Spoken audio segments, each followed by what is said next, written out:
Girolando. Desde hace varios años, ganaderos, veterinarios y zootecnistas han encontrado en el cruce de Gir por Holstein una herramienta invaluable para producir animales adaptados que mejoran notablemente los sistemas lecheros en el trópico bajo. Si bien en este cruce, que aumenta la heterosis entre la raza más productora de leche entre los bovinos taurinos, se complementa al encontrar los genes de adaptación y producción lechera en climas tropicales de la raza Gir.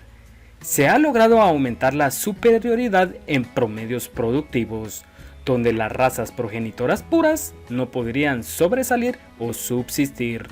Granja Medalla Milagrosa, la mejor genética y selección de las razas Gir y Girolando lechero en Brasil. En la descripción del video te dejaremos los datos de contacto. Por favor, suscríbete y dale al botón de me gusta. Gracias por vernos.